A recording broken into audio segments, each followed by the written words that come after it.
Feel yourself in the presence of divine love.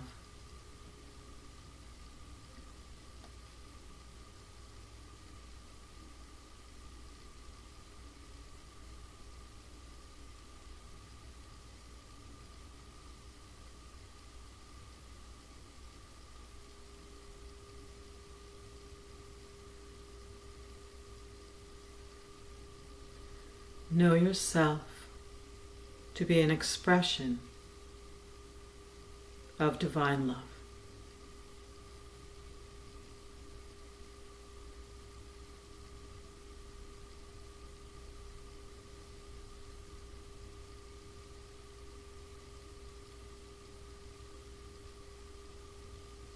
Put aside any doubt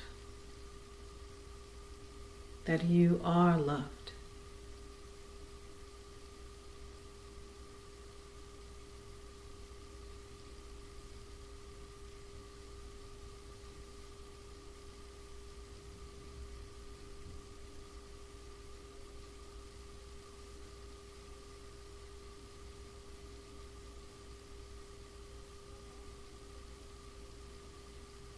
In these moments of perfect stillness, when the whirlwinds die down, the heart opens, the mind clears, and all becomes knowable.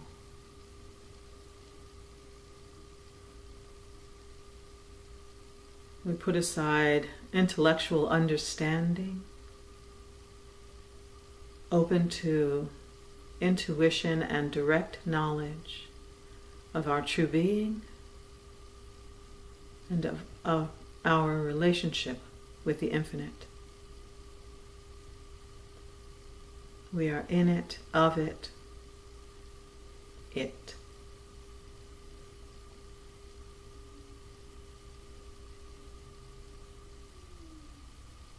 Look out from your heart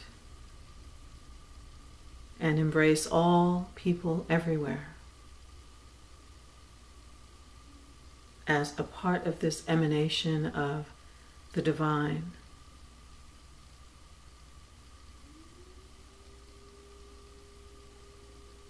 We bow and namaste and see with the eye of the beloved.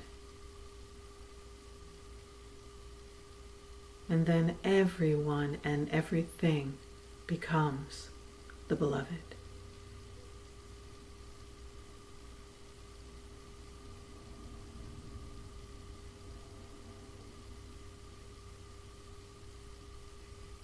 Inwardly speak your prayer for yourself and for our world for this day.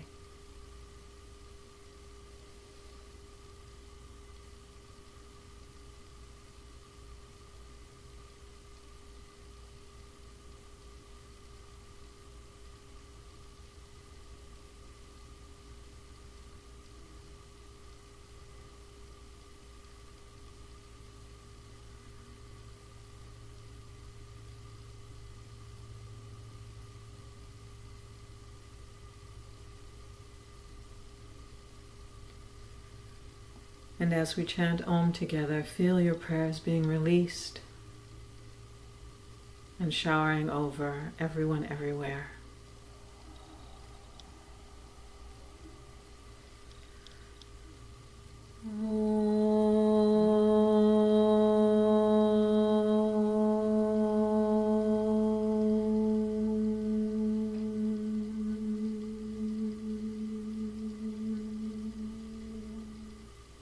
Shanti, peace, and so it is.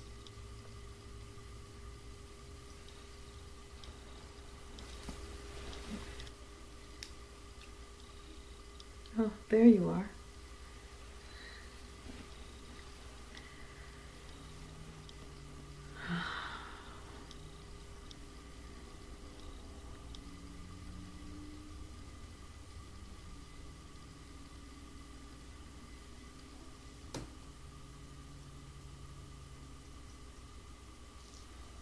Hi, baby. Hi.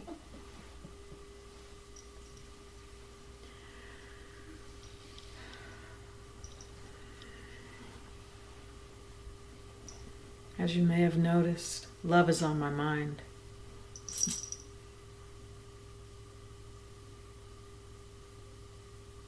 I've decided to rename for myself Valentine's Day. I'm going to rename it Bhakti Day. Bhakti is a word that means devotion. It also means sharing with, or in relationship, or in participation with. It means faithfulness. It means passion. And in spiritual practice, it means devotion to God, or a representation of God. It can also mean worship, praise. So for me, it encompasses all forms of love, whether directed toward the mystery, often called God, or toward another, or toward all others. So Bhakti Day, happy Bhakti Day tomorrow.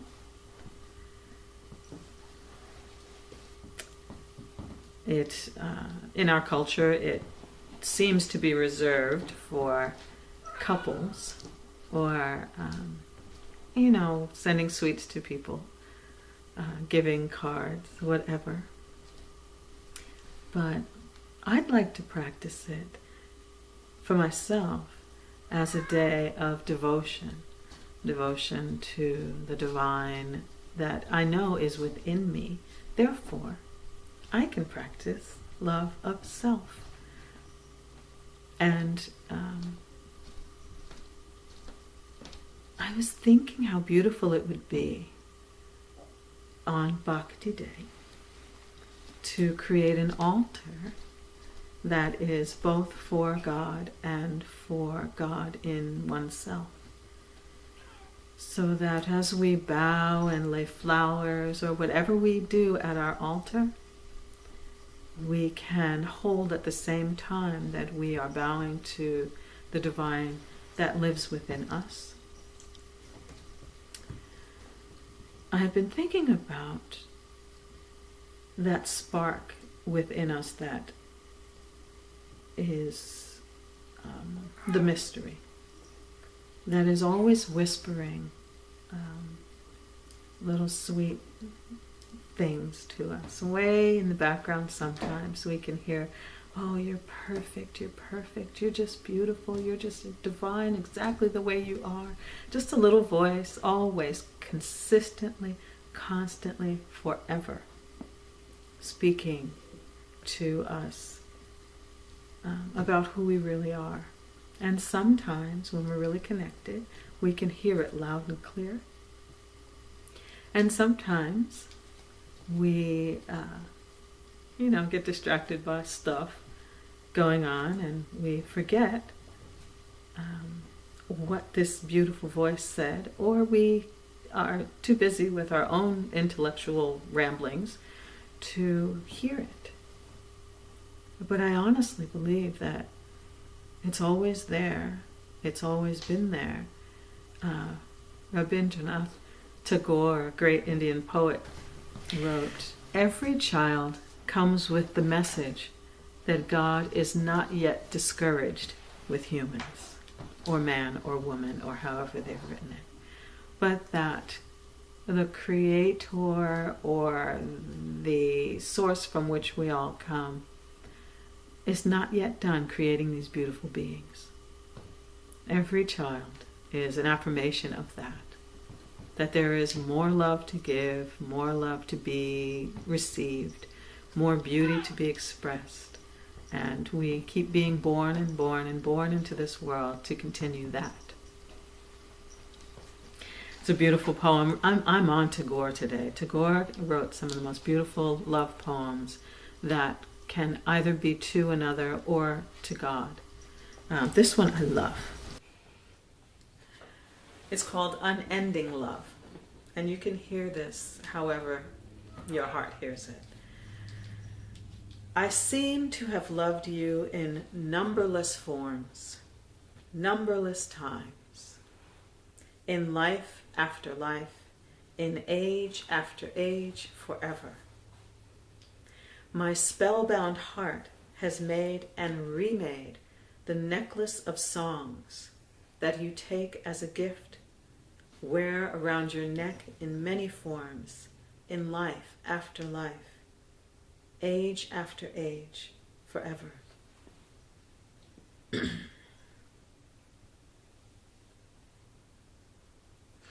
Whenever I hear old chronicles of love, its age-old pain, its ancient tale of being apart or together, as I stare on and on into the past, in the end, you emerge, clad in the light of a pole star, piercing the darkness of time.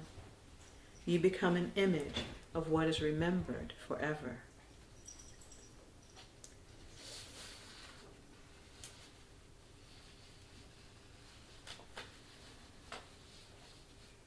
Today, love is heaped at your feet. It has found its end in you. The love of all days, both past and forever, universal joy, universal sorrow, universal life. The memory of all loves merging with this one love of ours, and the song of every poet, past and forever. I myself believe that all love is one love. There's just love. And sometimes something in us resonates with something in another, and then we bond with that individual. Sometimes romantic love is, like it's like a little pearl or a little drop of the big love that is all love.